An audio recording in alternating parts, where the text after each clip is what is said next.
Shut up and sit down.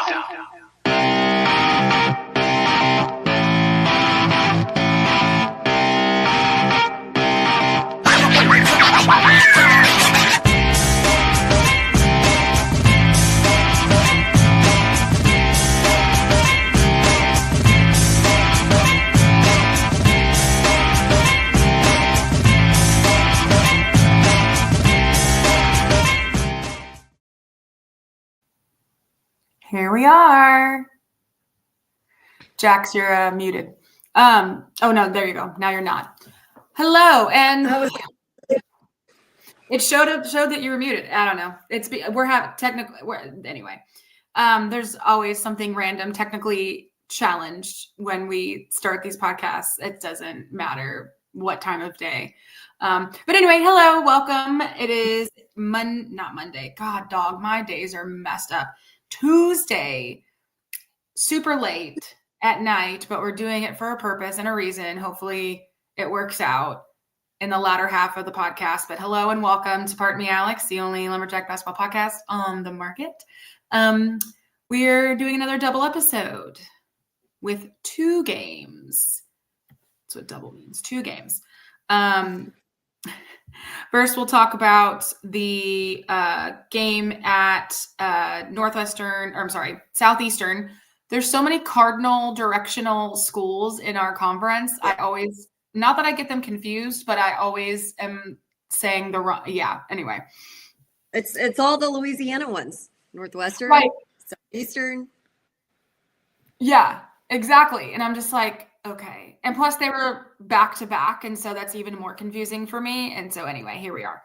We're going to do the Southeastern Louisiana game on the 3rd. And then, of course, we're going to talk about the game from last night, Monday night at McNeese and Lake Charles.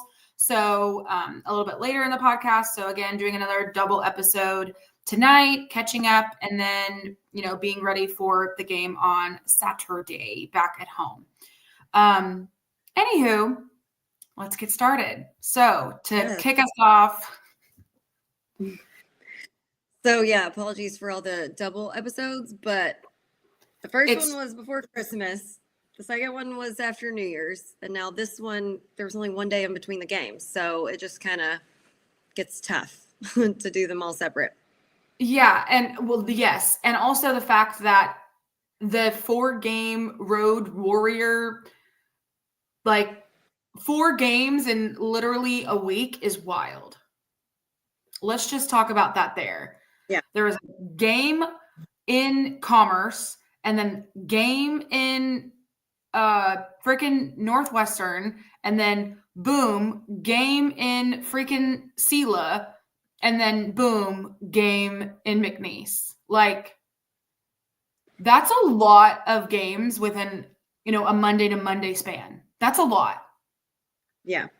And, driving from Nacogdoches to Commerce, and then Commerce to Northwestern, and then back home, and then driving again to Hammond, Louisiana, and then going from Hammond to Lake Charles, and now Lake Charles to home. They made a trip back home in between those, but that's a lot of time in a bus. Let's just say that. It's a lot of traveling. So whoever decided on that road stretch can kick rocks. That's wild. I agree. And man, we wanted to go to the SELA game on Saturday, but for one, I mean, we don't have to tell y'all it's a long drive, but also it was not convenient either way for us to drive to the other and carpool because of the different route. Even though the way you would drive from Nac to Tyler is an hour and a half, it was only, if I drove myself to Hammond from Tyler, it was only 30 minutes more than the drive from Nacogdoches to Hammond. So it's like, if I would have went to Nac and rode with you, I would have added an hour and a half to my trip. Whereas if I did it myself, I would only add 30 minutes. And that's just one way. So it gets tough, and just a long way. It's just a long way. Anywho, so yeah. Saturday, January 3rd at the University Center in Hammond, Louisiana. Cam's our first time back. So again, we would have loved to have been there, but I digress. So general history test. Hope they had some good food and snacks. I hope so too. I bet someone took. General history background, we had going into the game on Saturday, 27 wins and 11 losses in our previous matchup versus SELA. Our last matchup, we lost at home in January of 2025, 66-59. The largest margin of victory was 89-60 in 1987. Damn. And the smallest margin of victory was just 1 point, 61-60 in 1986. Really throwing it back, baby. Yeah. General game notes, we had same 5 starters, Keon, CC, Cam, Gerald, and Latif. We did win by 10 points, 73-63. Their attendance was 403. For Sean Kennedy's stat section, field goal percentage, 40.3%. 3 from the 3-point line, 30.8%. Dare I say the highest free throw percentage we've probably had at 78.9. Probably. I would have to go and do a quick little checky check, but while you're going through it, I'll check. Okay, points in the paint, we had 26. Points off turnovers, 16. Second chance points, 14. 7 fast break points, 28 bench points. The score was tied twice and the lead changed twice. We had a total of 43 rebounds, 16 offensive, 27 defensive, 12 fouls, 12 turnovers. They also had 12 turnovers. We had 7 steals. If you don't count the Pepperdine game, yeah, that's our highest of the season. The Pepperdine game, we literally shot 1 free throw and made it. That's amazing. I don't think I've ever seen that before. But yeah, so if you don't count that game, it was our highest of the season. Continue. I can't believe I forgot a 100%. But probably since there's only 1 free throw, I'm like, that doesn't count. It does not count to me. It's just not. It's not real. It's not realistic. No. 7 steals, 5 blocks, 9 assists, and our game leaders leading the way. Well, Keon and Latif both had 17 points. Latif had also 7 rebounds, 2 assists, 1 block, 1 steal. Keon had 5 rebounds, 2 assists, 1 steal. And we had, I'm going to try to say it correctly, Ahmed, 9 points, 1 rebound, 1 assist. Jose says, Alex, that looks like a suspicious beverage. It's a school night. Hijack. It's a freaking poppy. Give me a break, Jose. It did look like a beer, though. But, I mean, no judgment. Okay, fair. No judgment if it is or was, but it is a freaking poppy for those who are so concerned about my drinking intake. But I did have a beer earlier, but that's here nor there. Your girl got a sensitive tummy. Who do you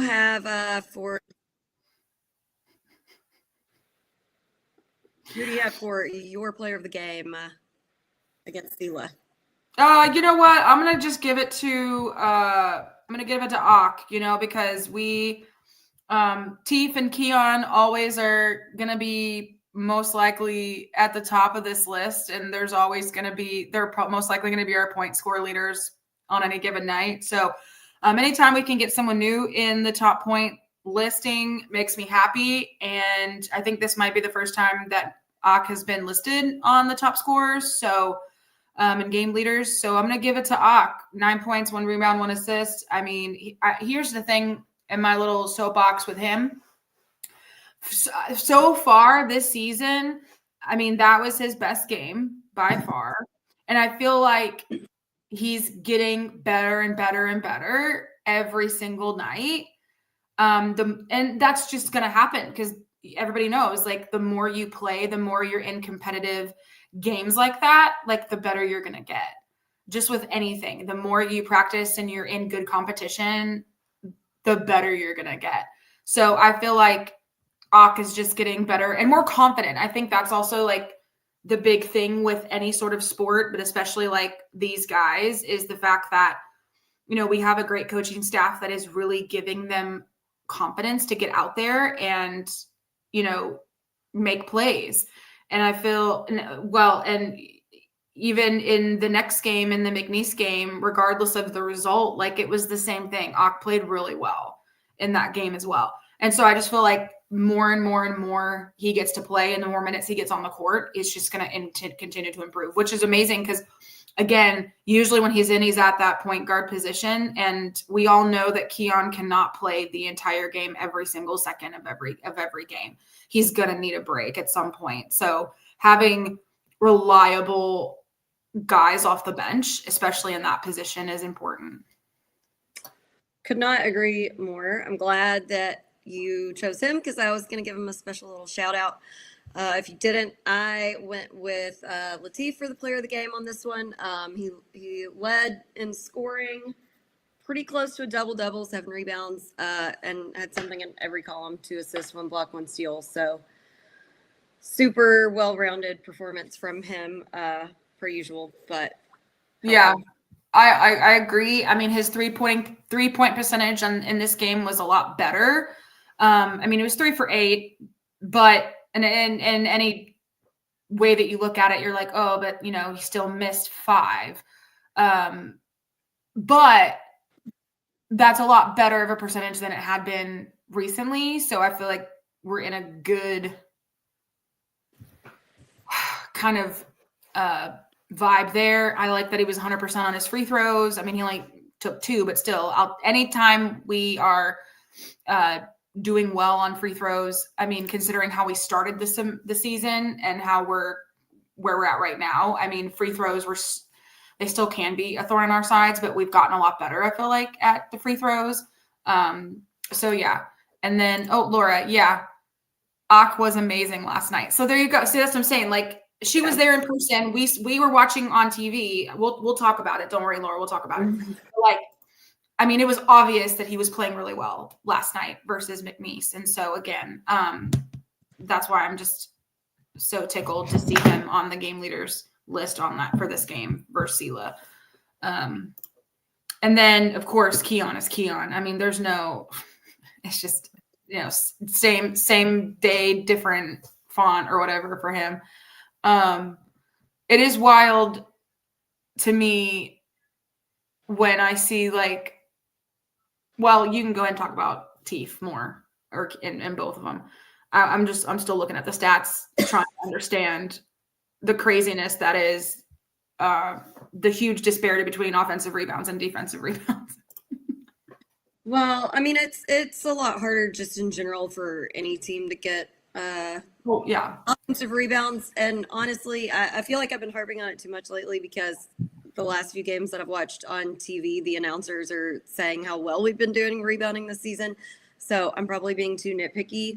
I think that we've just been doing so well on the defensive rebounds that it makes the offensive number look very pale in comparison. Yeah. In fact, it's probably the offensive boards that are about average, and then we're just killing it on the defensive boards. It's just, you know, I mean, I know it's harder to get the offensive rebounds. They're just so much more important because you can get second chance point opportunities.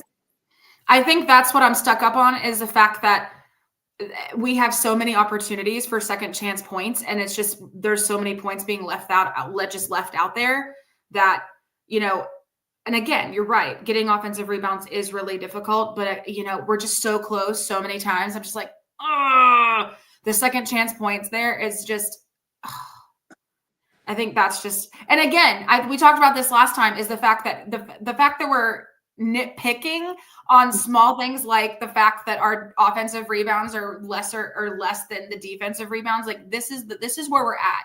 The fact that these games, and we're playing so well for the most part. I mean, obviously there's small things here and there, but like, my God, how spoiled are we right now with this team that we're nitpicking the small potatoes like this? Yeah, we'll take that grievance any day and twice on Tuesday. I'm telling you, again, compared to like where we were at this time last year. And I mean, it was just a struggle to sometimes do these podcasts because I was like, wow, what are the feats of strength in this game? We didn't lose by many. You know what I mean? Like, I don't know. It was really rough last year trying to like find good things that were just kind of spoiled for choice now. I don't know. That's how I feel. Okay. More good from this game. I mean, obviously, other than the fact that we won, I mean, listen, anytime we can win by double digits is a good night for me. Let's see here. So two others that I didn't list on the game leaders, but who also had nice games. We had Narit with 8 points and 3 rebounds, and we had Yeti with 7 points and 6 rebounds. I mean, I'm telling you, I'm so glad. Double territory, you know? Inching, literally. Y'all know I've been saying this for a few episodes now. Is we are on the cusp of a like, oh, this is Yeti's breakout game. Like we're getting there. Like he's been playing just like with Ak. Like they've both been playing really, really well. And the more time they get on this dang court, the better they're gonna get. And we're getting there, baby. Like we're almost there. And like, I'm glad you mentioned Yeti. Obviously Rit's Rit. I have no complaints there. But and you know what else about Yeti this game? He led the team in assist with 4. Wild. And that's out of only 16 minutes. He's leading assists. See, this is the kind of stuff I'm talking about. Like a few weeks ago, we would not be discussing him like this. You know what I mean? It's the evolution of these guys, watching it before our eyes. This is kind of the reason why we started doing this, is the fact that like watching them go from the first, couple games of the season, you're like, okay, they're playing really well together. I mean, this is a whole brand new team. 99% of the people on this team have never played together before. I mean, there's some guys that played in college together, but not really. And so it's like, ooh, we're not sure how this is going to go, but here we are. I mean, in January, a couple months left of the season, crazy enough. And it's like, okay, I feel like we're just barely scratching the surface of how amazing and good this team can be. You know what I mean? And then that's crazy to say in January because like, and especially off of last night, you're like kind of down in the dumps a little bit, but I'm not really that mad. I mean, I'm mad, but I'm not mad. That's like, I understand what Dylan said last night. I know nobody else is going to understand this, but Jacqueline, myself, Nick, and Dylan. Yeah. But like he said last night, like, I'm mad we lost, but I'm not mad because yeah, you know what I mean? So we'll talk about that more, but I feel like we're just scratching the surface of how well this team can really, really like mesh and play together. So yeah, good stuff. Good stuff. Let's see here. Even Marcus got on the court during the SELA game for 9 minutes, scored 2 points. Let's see. L got on the court for a little bit, scored some points. This might be one of CC's lowest scoring games, which is wild. But he still got 5 rebounds out of the night. Yeah. Let's see here. He's always going to put up the defensive stats. I'll say that. Oh, for sure. Let's see. Melvin with the big prediction there. We will win the conference. Knock on some wood, everybody. Listen. Okay, go ahead. I think my last feat of strength, because I usually add him on the game leaders, and I guess it's based on that. But Gerald, per usual, leading the defense. He's got 8 rebounds, 4 points, 3 blocks, and a steal. Awesome. For some reason that was lagging, so I was just waiting for it to finish saying what you needed to say. I don't know. All my tabs are closed. I don't know what the deal is. would love to. I don't know. Anyway, we started off good. Let's see. Yeah, I think my other, positive from this game would be the bench points, 28 points. Second chance points were in double digits at 14. The free throw percentage was extremely high, which, again, like we said earlier, that's other than the Pepperdine game where we only shot one and made one. That's the highest of the season, and I love to see it. Let's see. For 17 to our 12. We also didn't have as many personal fouls as them. They had 17. We had 12. And let's see. They had 8. We had 7. Okay. Yeah. Good. Love to see it. And we had the same number of blocks, which is wild, and the same number of turnovers. You don't usually see that. Let's see here. Dennis, the rotation is exceptional. We are close to going 10 deep. Not there yet, but close. Feel like we can go 8 deep every night, 9 to 10 deep occasionally. Yeah, no, that's solid point. I think as the season progresses, we probably could get to 10 deep. And that's a really great luxury to have, especially on games like last night where it's a very physical match and the guys are going to need more time to rest. And then, so yeah, I agree. Good point, DDT. All right, moving into grievances. Yeah. Cool. All right, let's go. No promise. The tradition of Festivus begins with the airing of grievances. I got a lot of problems with you people. Now, you're going to hear about it. You. All right.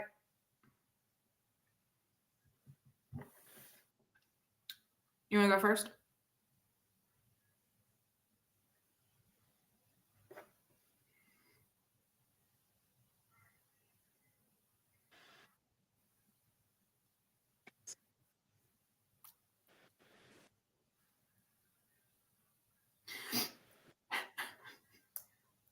Yeah, not sure why it's lagging.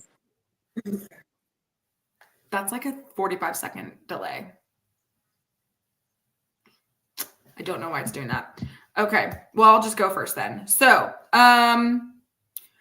biggest issue, not biggest issue, but I think one of my main grievances for this game is, I don't know. Go ahead, because I don't even really have that many. Oh, okay. Yeah.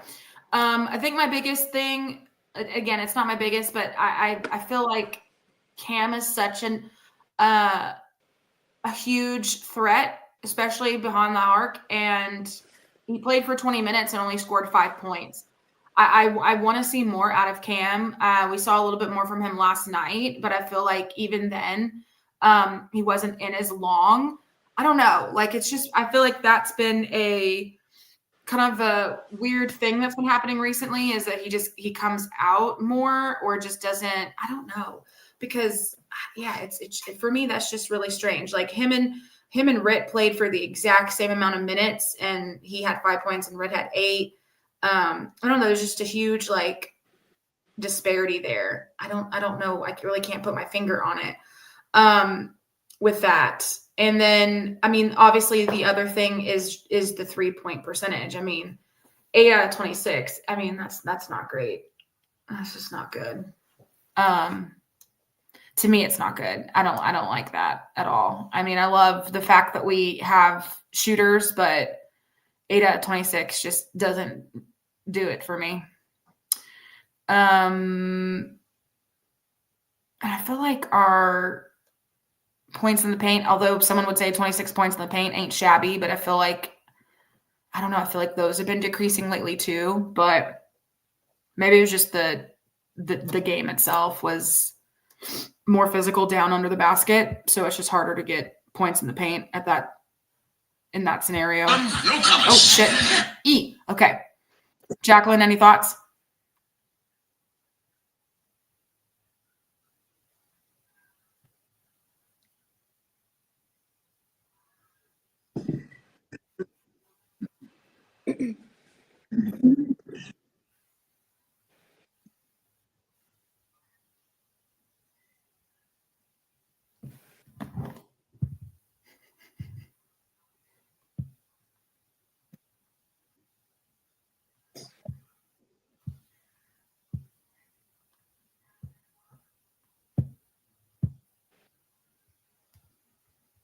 That lag is so bad.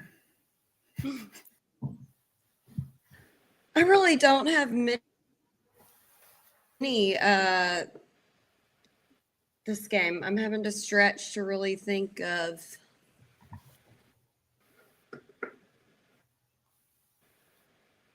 Mine's just going to be that I felt like garbage and was watching from the couch. How about that? I really don't have that many grievances on the game itself. Okay. All right. So she's going to come out and come back in again. I don't know why. It was working fine when we first started. So sorry. Anyway, so let's see. Moving on from this, I think in terms of this game, again, 10-point win. I'll take it. I mean, such a crazy road warrior schedule that, you have to think by now the team is just so tired. I mean, they've played 3 games in the span of 5-6 days. And then they have to travel yet again from Southeastern to Lake Charles and have a day of rest and prep Sunday. That's it. Day of rest and prep in between these 2 games. And I just feel like that's just not enough, but that's me. So moving on to game number 2, waiting on Jax to get back in the room while I click over to that game.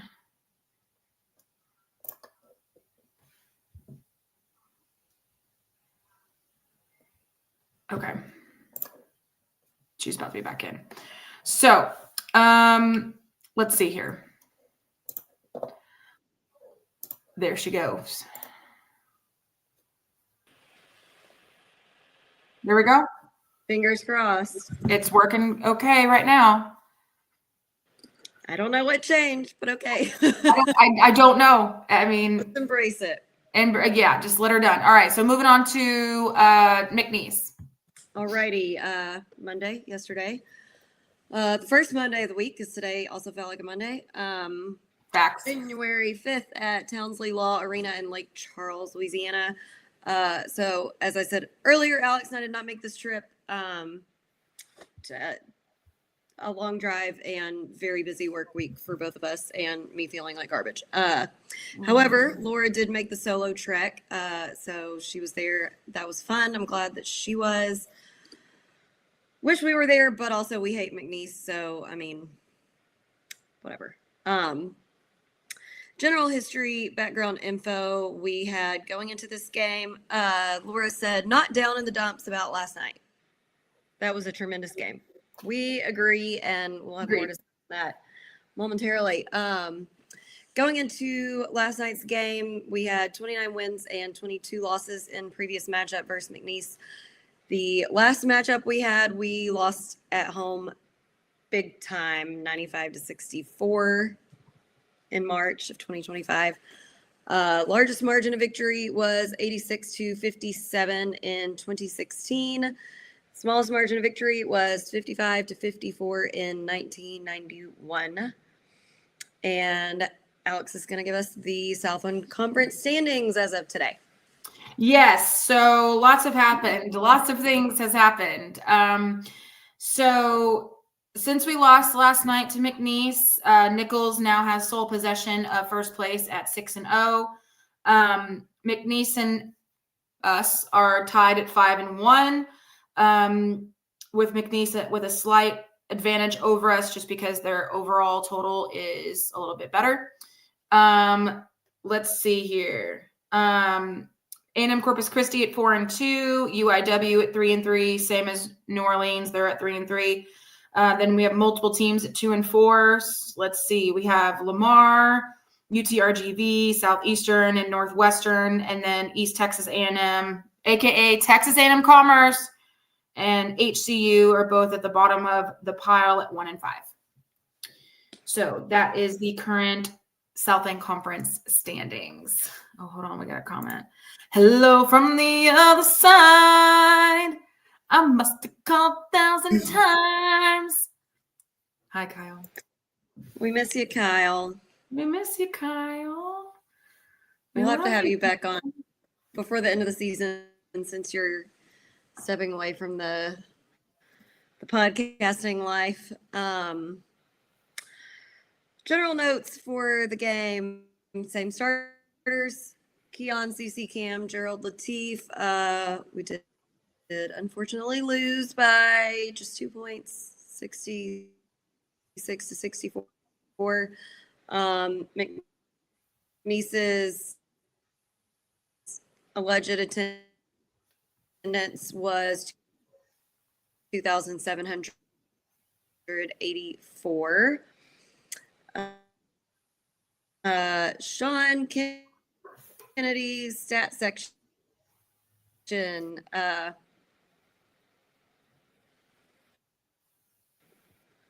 Hold on just a sec.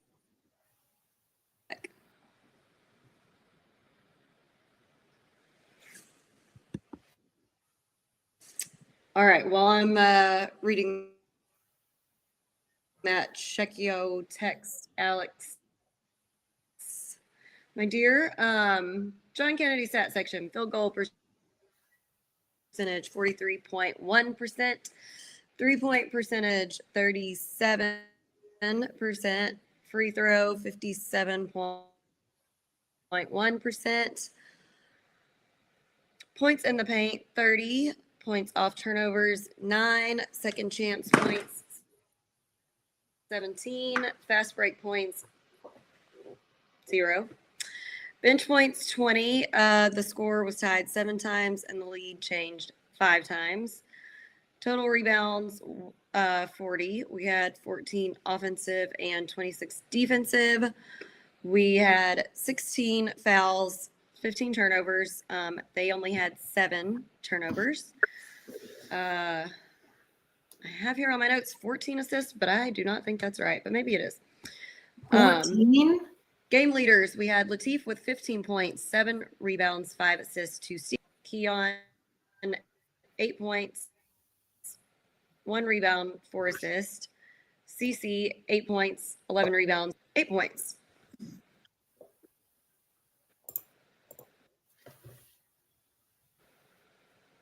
Got it. I literally just now got your text. The network is wild.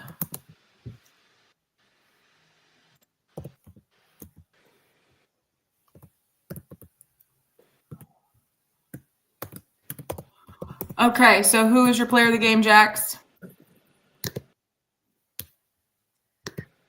I'm going to go with, I went with CC for this game. Not our highest score, but I feel like it was a pretty solid performance. Very, very close to a double-double, 8 points, 11 rebounds. He also had 3 assists, 2 steals. Few mistakes on his part that I'll cover in the grievances, but lots of clutch action from him, which is one of the spots I feel like he shines the most. So, no, I couldn't help but agree. There's been so many times and the past couple seasons, and obviously this season, that CC is just constantly making clutch plays and making, just crazy, outlandish rebounds, and like he just flies through the air, and when he's just always there when you least expect it. So I love that, and I agree. CC played amazing. I think for me, I'm gonna give it to I complained because Cam hadn't been hitting as many shots and or just the production wasn't great, but like he had 9 points and I think all of them were threes. So, right? I don't have, I took the stats off. I closed out because, yeah. I took everything off my computer so that our freaking feed would be rolling. So I'd have to literally go on my phone and look at the stats. But anyway, so I'm pretty sure they were all 3 were threes.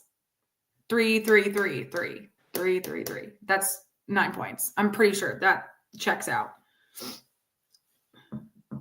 I'm gonna check it, but Okay, you check it. All right. But in the meantime, we're gonna bring on our bestie Kyle because he wants to be here. Yeah. What's going hey, on, guys? Hi, buddy. I should have put a little headline on my thing when I got in. I didn't realize that's what that was. You know, where you guys got that McNeese hater and Louisiana road trip. So, Yeah. good times. You know, the only time I've been to Louisiana was with you guys a couple years ago when we went to Northwestern Natchitoches. State. Natchitoches. Is that how you say it? Natchitoches. Yeah. Good Natchitoches. times. Good times. Yeah. So. That was a good time. That was, man. We miss going to games and seeing you. Yeah, I think it popped up in my memories the other day on Facebook. The first time I ever went to NAC, and they had that Whack Hoop reserved for Whack Hoops Digest on the, oh, it's crazy to think that it's been 2 years now that you guys haven't been in the Whack. Yeah.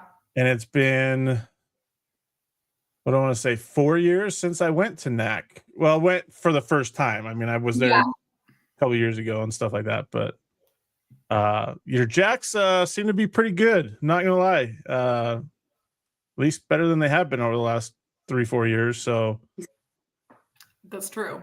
Maybe it's the South one is kind of weak. Maybe they just don't have to come to Utah Valley a couple times. I don't know. It could be making a difference, so they don't have to go to Riverside, California, Orem, Utah, St. George, Utah, Cedar City, Utah, and Seattle. So they get to stay in the vicinity of East Texas and, West Louisiana, I guess you could say. So that's, I don't know.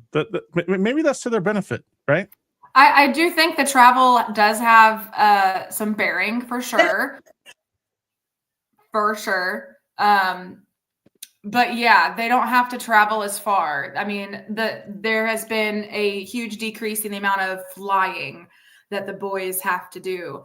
But as you can see, having 4 games in the span of a Monday to Monday still sucks. Yeah. I would agree with that. That's a lot of games. Yeah, no, it definitely has decreased the spending and the travel budget, and also fans like us can actually toss around the idea of driving to a road game on a weekend or a Monday.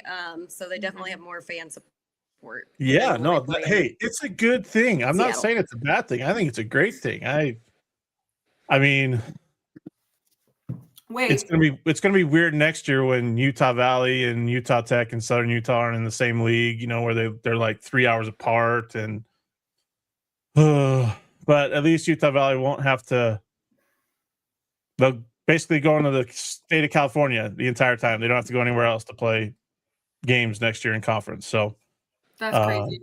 Yeah. We also have another guest who would love to weigh in, I'm sure, on this because he talks about this all the time. Let's bring in Matty A. Hey, what's up, guys? Thing here tonight. It's a party. What's up, I y'all? like How's it. everybody doing? Oh, just dandy. What about you, my friend? Oh, I'm exhausted. Just living the life with kids, Yeah, I feel you there. I feel you there. Say, But Jackson, I have no comment there because know. Yeah. Well, Cannot compare. Dad life has its perks, but it also has its times where you just want to throw your kid against the wall and live your life sometimes. So I don't know what that's like. Oh God. I know because I know Matt has definitely he was mentioning too on Twitter about this 4-game road schedule. I mean, just absolutely insanity. Yeah. I don't. I mean, I know it happens. This happened before, and I know it happens to other teams. But I mean, nobody in any league, I feel like, should have to play 4 straight road games that close together. If you're going to break it down or break it out further than a week, that's understandable. But yeah, 7-8 days or whatever it was for 4 games is a lot in general. But having to travel, even though it's not far, like Natchitoches isn't far, Commerce wasn't that far. But I mean, it still wears on you to have to get on the bus, get cramped up on a bus for a couple hours, then have to get out and play, and then keep doing that every couple of days. I don't know. It's like for the guys have to go through that, but I thought they did pretty well, all things considering. So Is that the only kind of trip they have to take all season, like in that stretch, or do they have other stretches where they're There's 4 a games couple in like a stretches, week? not 4-game stretches. There's a couple, Yeah. at least I think a 3-game stretch I looked at, but yeah. And That's the longest one. I tried to have ChatGPT actually analyze all Southland schedules. So I went to the Southland side and tried to analyze to see if there's anybody else in the conference that had a 4-game road trip, much less that close together. And it couldn't do it. So I was hoping to have some better data tonight, but came up a little short. AI failed you. AI did. failed you tonight. It did. Don't say that too loud, because then it'll hear you, and then it will come back and haunt us. So Yeah, that's a good point. yeah. Be nice to the AI. I always say. Okay, so is this 4-game stretch and the other maybe 3-game stretches that they have comparable to the worst stretch that they had in the WAC? Like maybe what was it, the last season, or was it a 2023 season where they ended like 4 straight games on the road where they had to go to like Riverside and Utah Valley and Seattle, and I think it was Grand Canyon was in that mix too. Like that was a brutal 2 weeks to end the season. Yeah. I was thinking about that too, because there was a pretty good stretch where we had all West Coast games in a row. Mm-hmm. So yeah, I mean, again, like at least it was not as far in the Southland, but still. Here's a story for you, though. I'm gonna point this out.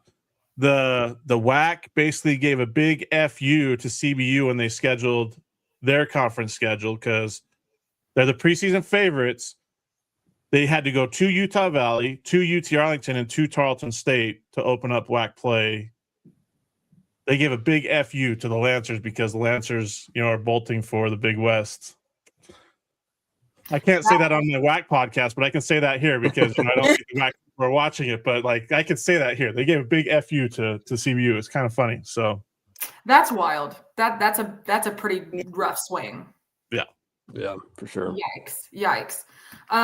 So yeah, this McNeese game, it was obviously a very highly talked about and advertised, and I think it was definitely as advertised. Like we knew this was going to be the game of the season. I mean, I feel like anytime we play McNeese over the last few years, it's gonna be this type of game, and then moving forward, it will be as well. I mean, over the past few years, McNeese has just really loaded up somehow, and recruited. Yeah, that, and they're good. Like I can't sit here and say that they're not. I mean, but I do think they are beatable. Obviously, they are beatable. They've already gotten beaten once in conference, and so that game was easily winnable last night. Did you just say easily winnable? Like, what game is easily winnable? Well, I mean, outside of the Commerce game when they like blew it open with like a and I think if we would have played them, is the Southland Conference tournament still at McNeese? Are they still doing that in Lake Charles, or is it somewhere else? It is. So dumb. Yeah, so I think the point she was making is that at the end, it was a very easily winnable game. Like obviously, any game is never easy. No. Going to Rose is not easy. Going to Lake Charles is definitely not. It's not easy. But the way that we played, we had the lead for the majority of the game. At that point, it's a very, very winnable game that I think the guys will probably look back on and think they, probably had that in the bag. Not in the bag. Shouldn't say that, but definitely, again, they should have won. That's exactly what I meant. Like they should have won that. Yeah, and I think if we would have played. Am I still like lagging on talking? I guess. Yes. It's okay. You're in Tyler. We get it. Okay. Well, I'm going to continue on now that I have the floor for a moment. Sorry. So I think that game we could have won it any other time except for the last game of a 4-game road stretch, because honestly, like my dad kind of said that last night. He was like, "This is such a long road stretch. Like I hope tonight isn't the night that snaps it." And I think it was just a perfect storm. Like they are strong, but I think they're definitely beatable. We just played them at the worst possible moment. Agreed. I feel like if maybe we would have started with McNeese on the road trip and then ended with, Commerce or even with Northwestern or something, I feel like it would have probably been a very different result. But shoulda, woulda, coulda. It's done. It's in the past. We get to play them one more time and hopefully, fingers crossed, get some revenge. But Where were we on the stats? I know you'd went through them, but God bless. Hey, you that guys, I got to jump off. We're going to go. Me and John got to go record our No Sauce podcast. So, Well, fine, I guess. Okay. I'm sorry. The stats thing, that's for you guys as Cypher. I just wanted to say hi and miss you guys. And Matt, I'm actually coming to Dallas this weekend. So if you're in town, maybe I'll hit you up and we'll see what we can figure out. Maybe go to dinner on Saturday or something. If there's Does SFA play at home this week? We do. Yeah. Do they play on Saturday? Yes. Probably. It's an afternoon game, though, isn't it? I don't know. Yes. I think it is because I was looking at it to see if I could come down after. 5, I think. Yeah, I wouldn't be able to make it because that UT Arlington ACU game's at 2 in Arlington. So that's too bad. I mean, you could always extend and stay till Monday because we play at 6 o'clock. You know what? It's honestly, I thought about it, but I think my wife would have killed me if I would have decided to stay till Monday. So, well, if you can get wild hair and change your mind, you have free room and board at Casa de Rants. How about that? I'll see what I can do. I mean, this is the end of your podcast journey. So, Well, maybe that's she'll give you the some beautiful leeway. part, though. Here's the beautiful part. See, next year I'm not covering WAC teams, so if I come to Texas, I don't have to worry about a WAC game. I can just go to NAC, come for and fun, hang out and watch a ball game or whatever, right? Like that's. I'm going to be a fan, from here on out, which I am looking very forward to. So. But we hope we can still get you on the podcast every once in a while. Every once in a while, of course you will. So. Okay, good. All right, you guys. We'll see you later. All right. Bye, Kyle. Thanks for coming on. All right. So, yeah, where were we on? You went through the stats. But...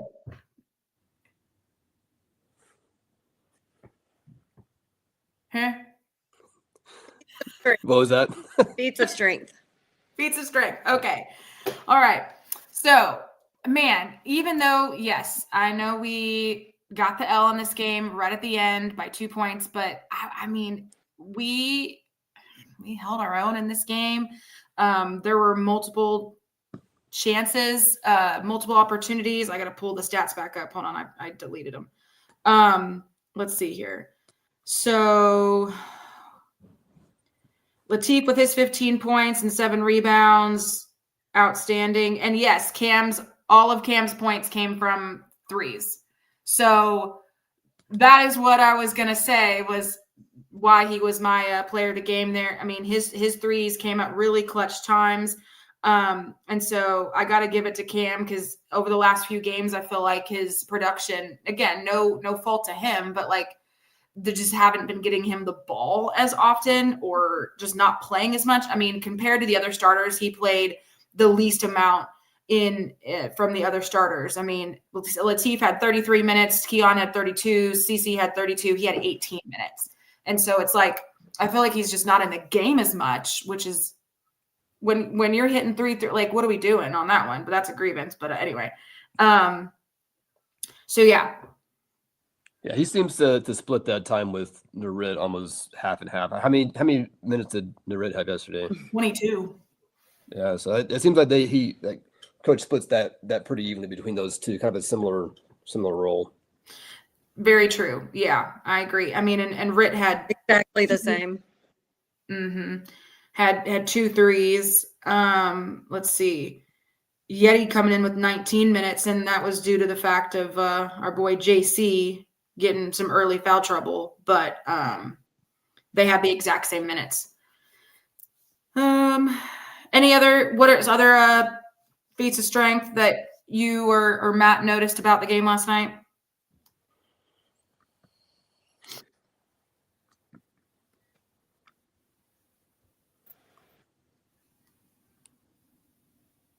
She's talking, but I can't. It'll catch up. Don't worry. Okay. Honestly, I mean, the field goal percentage and the 3-point percentage were both good. 43% from the field and 37% from the 3-point line. Like, I'm not mad about that at all. We had 30 points in the paint. You're just going to have to wait for it to catch up for whatever reason. We had 30 points in the paint, which is really 40 rebounds. That's a lot. Or if it's correct, 14 assists. So, I mean, I'm happy with all that stuff. Yeah, I think for me, it was just the turnovers. And, with the way McNeese plays and the way they press, you're going to have some additional turnovers probably than what you're used to. But I think that was the biggest point. I mean, it's every turnover is one less shot that we get up, right? And the tie game at the end, every possession is crucial. So that turnovers for me were the biggest difference maker in the outcome, I think. Yeah. I mean, basically that leads right into the grievances. I mean, I agree. I mean, we both had 30 points in the paint. So we were both crashing the boards constantly. But yeah, those turnovers were big. I mean, McNeese had 7 compared to our 15. And I feel like that's the most we've had all season was 15. Yeah. I went through a couple of the last 6 or 7 games. I think one game we had 12. And I think 15 was the most of the season. So yeah, it's a little unfortunate. It's crazy. Let's see. And then 16.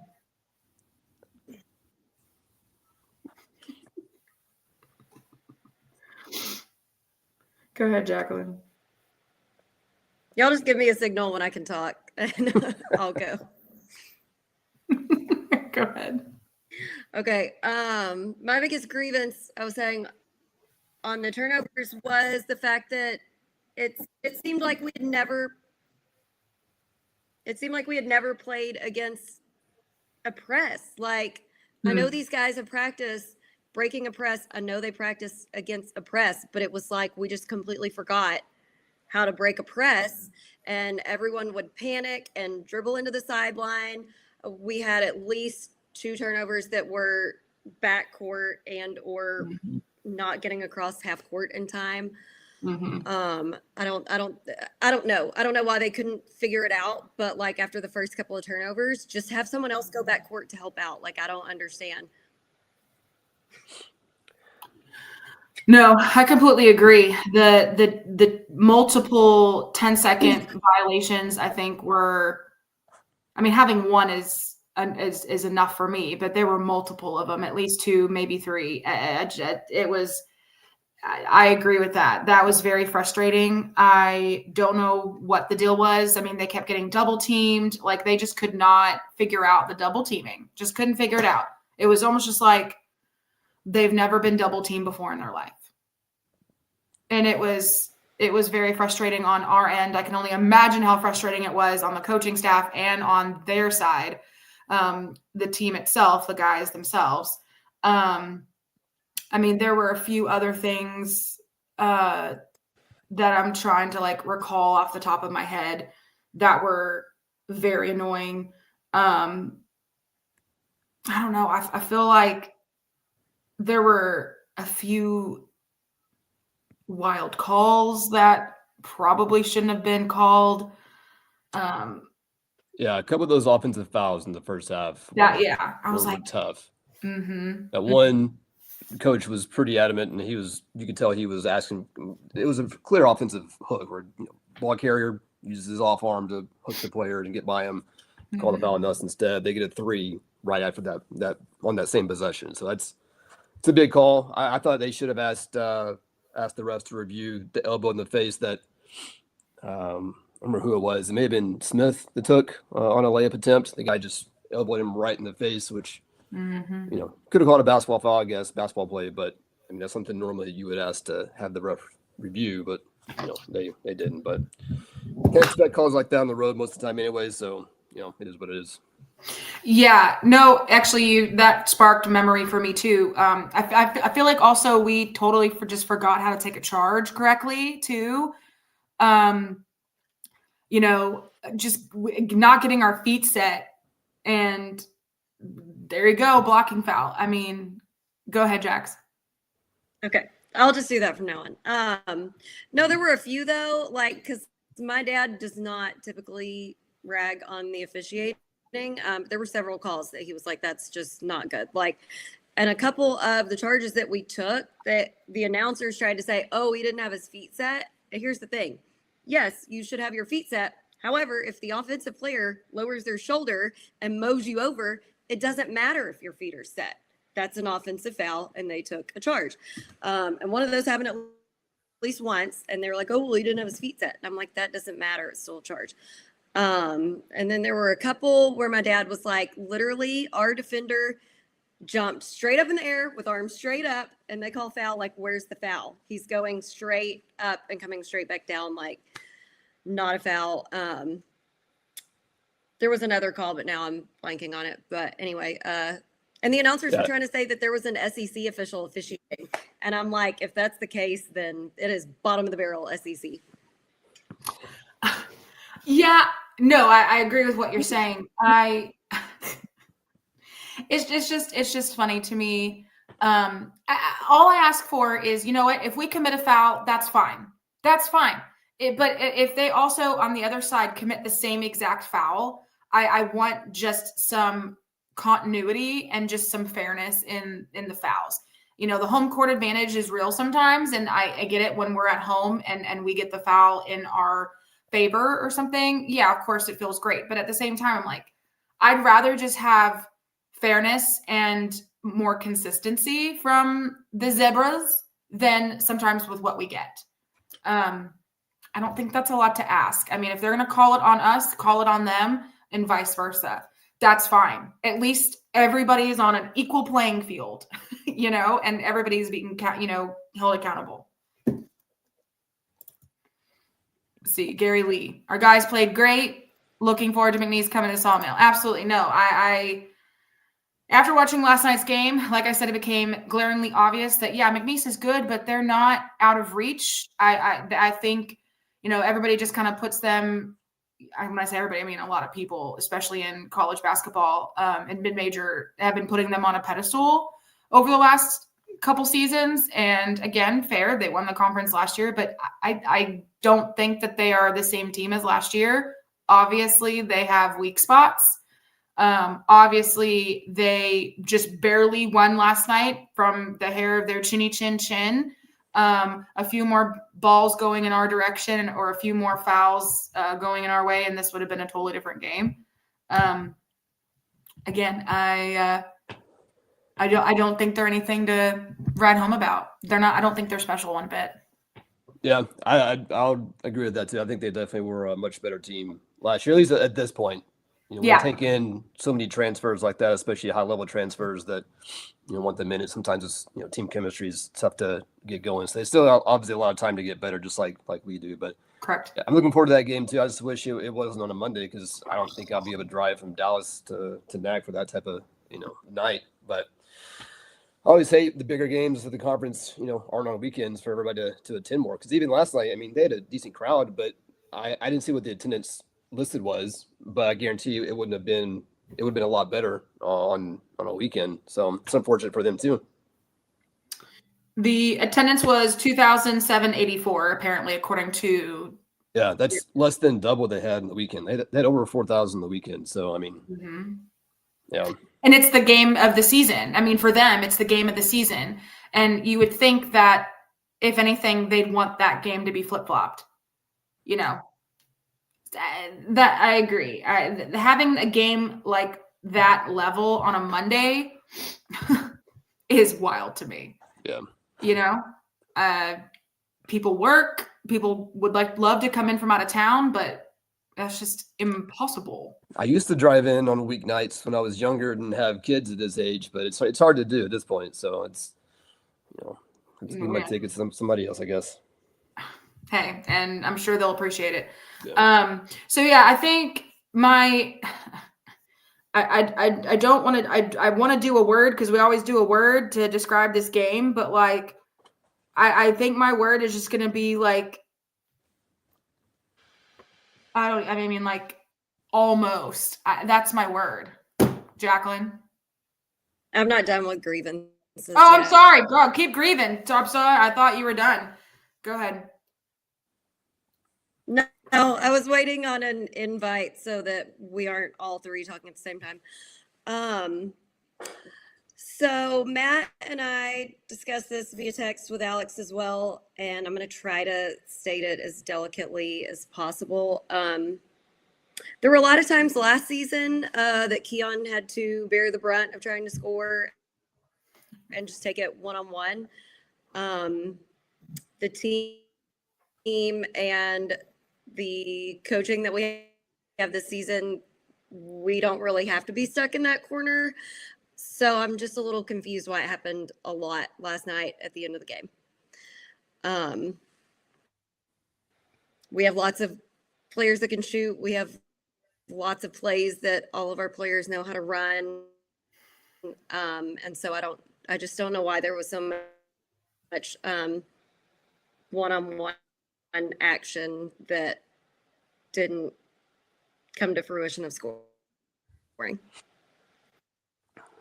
Yeah. And I get both angles because a lot of times I'm in favor of doing things like that, especially, on the road. Let me know what y'all think, and then I'll continue with my grievances. Yeah.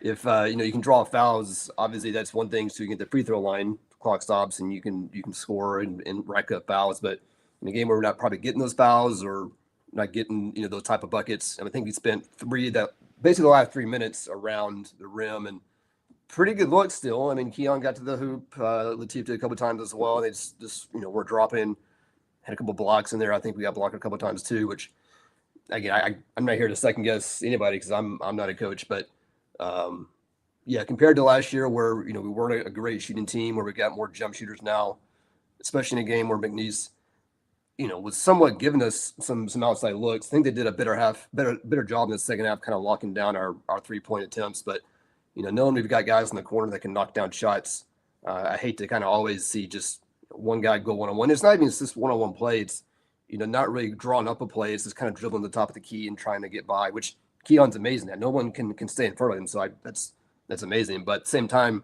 there's just one-on-one and not moving the ball to get that one-on-one opportunity. Sometimes it's easy to look back on it and wish maybe we had kicked it out for a shot or whatever. But again, I'm not here to second guess. It could have worked out, could have been differently, but yeah, I agree. It would have been nice to, maybe get some extra shooters in there to get some shots up towards the end. I mean, agreed. I could see maybe trying a few times with Keon or Teef, like trying to drive in but also drawing them in and then kicking it back out to Rit or to Cam, having both of them in at the same time. Especially in the last few minutes of the game when it's such a tight game. I mean, just to try something else rather than you just have Teef and Keon just trying to drive the basket every single time, especially when they're just not letting anybody in. I mean, switch it up, try something new. I don't know. I agree. I think that was really frustrating. Obviously not only for us, but also for the team as well. So maybe when we play them here at home, that won't be the game plan in the last 2 minutes of the game. Well, we probably get some more of the foul calls down there too. That will help too. So one would hope, unless we have certain refs who just love to call everything, and we know who those people are. But yeah, so Jacqueline, thoughts on that?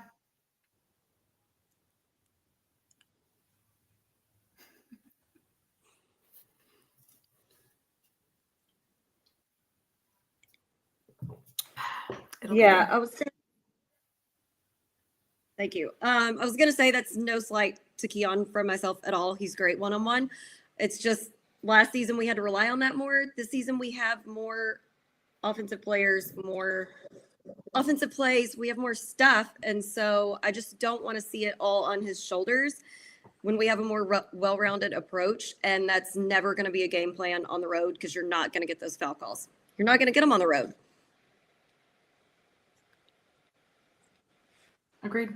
Agreed. Anything else from Jax?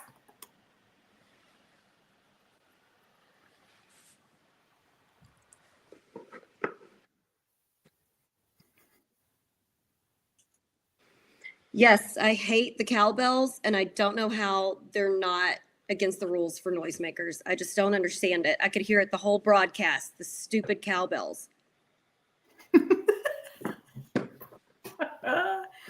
I would agree. I didn't hear them as much as I do like during their football games, but maybe I just missed it. Yeah.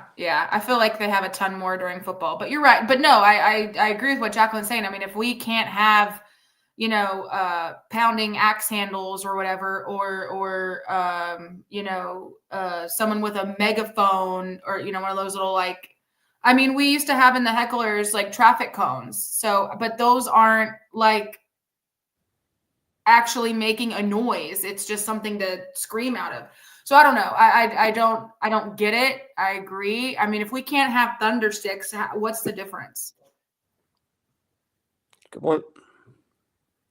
I mean, but it's the same thing with Mississippi State. They also have freaking cowbells too. I mean, and probably every other school that's called Cowboys or whatever has freaking cowbells. I mean, be original. I don't know. That's anyway.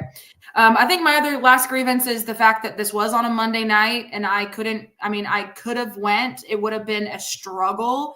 I just started back at work literally yesterday.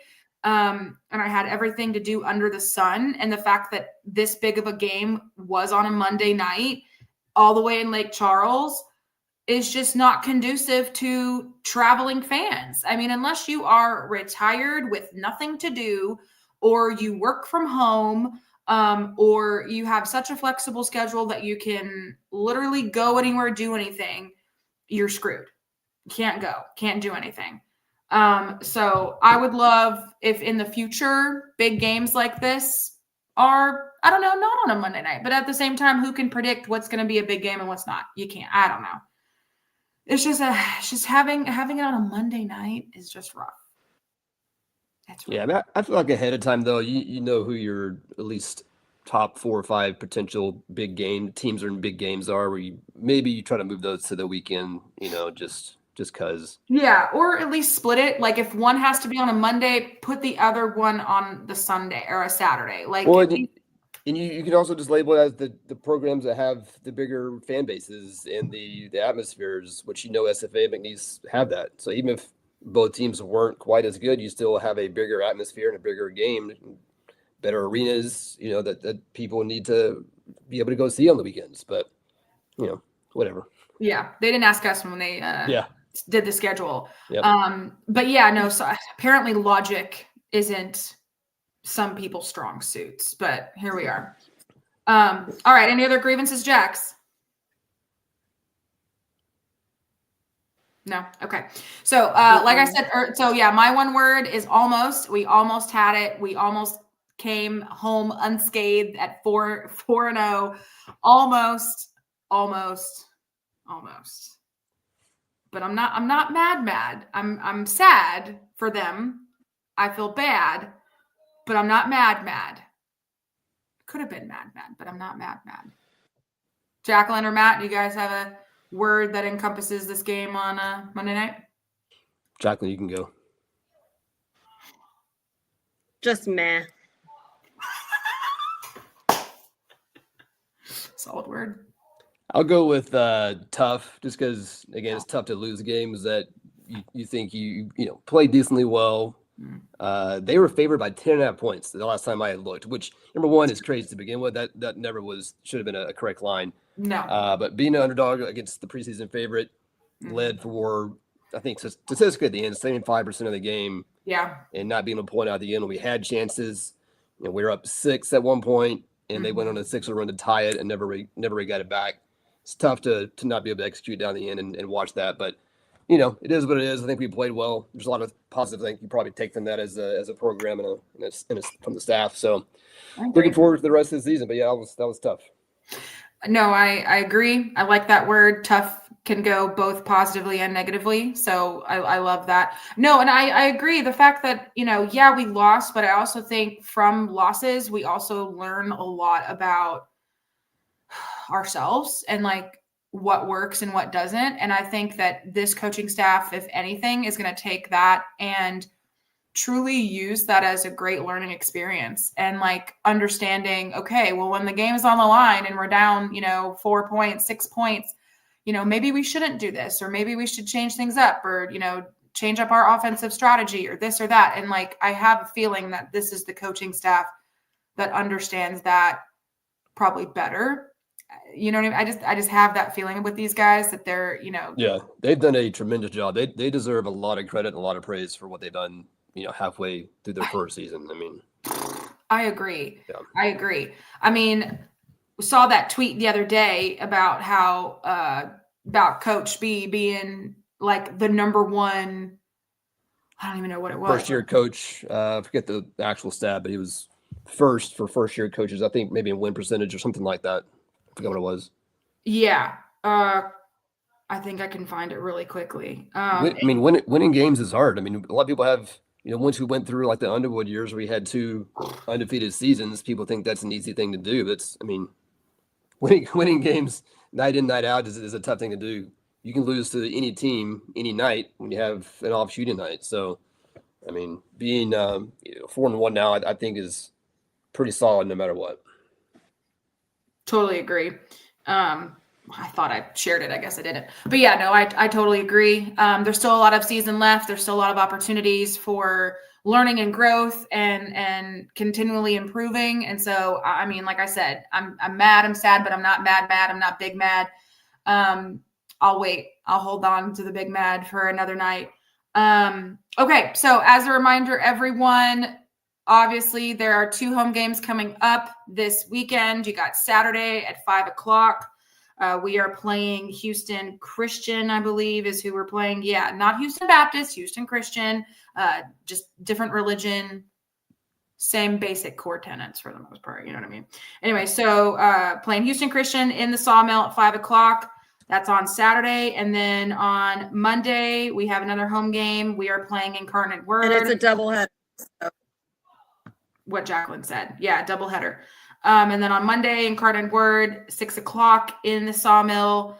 Again, if you're able to attend, people, please make sure you're there. And if you aren't, and if you can't, Saturday's the doubleheaders. yes, Saturday. Yes. And if you're not able to go to the game, just like Matt, give your tickets away. I got tickets away. Just hit me up, Twitter, whatever. Send me a DM, and I'll transfer my tickets to anybody that wants them. For both games, I'm assuming? I only have the men's tickets. I don't think they get in for both. No. I mean for Saturday. Monday. Saturday, Monday. Yeah. For both. Yeah. games. So if anybody's out there and they want to go to a game, Matt has great tickets. They're what? They're half court, aren't they? Yeah, second row, mid court, behind our between the benches. So it's hard to argue with them.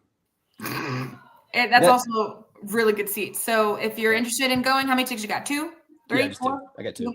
So Matt has 2 tickets for both games on Saturday and on Monday. If you want to go to a game and don't really feel like spending a lot of money, well, I think Matt can hook you up. Free tickets. Free 99 is a great number. Just saying. So hit Matt up on Twitter or whatever. What's your Twitter handle for those who don't follow? CBB Run the Point. I almost forget what it actually is. I think it's CBB_ Run the Point. I should have put it on my tag here for the podcast, but yeah, it's at CBB _ Run the Point. Yeah. Yep. So hit Matt up for them tickets. Y'all, first of all, I can't believe it's already January. Second of all, I feel like we're in so much better position than we were at this time last year. It's not even funny. We're enjoying basketball again. It's fun. It's exciting. I'm loving it. It's great. My mom's watching the Houston game right now in there, and I can hear her screaming. I don't even know what's going on, but all I can hear her in there is saying, "Oh my God." The Texas Tech Houston game. Anyway. All right, guys. Matt, thank you so much for coming on and joining us and giving us your 2 cents and your thoughts about the game last night. Obviously, wish we could get that one back, but we have one more opportunity to get some revenge back in the Sawmill very, very soon. Hope you guys have a wonderful night. It is almost 10:30, so it's almost time for bed. I'm going to bed. Yeah, Matt's going to bed. I'm sure he had a long day. We've all had long days. I thought it was Monday for half the day. I'm not going to lie. So love you guys. Thank you again, as always, for your support. And as always, axe 'em jacks. Wait for it. Wait for it. It's coming.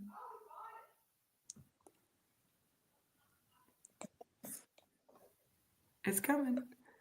Is that it? Well, usually she says with Alex and Jax, and it's coming. It's just delayed. With Alex and Jax. There it is.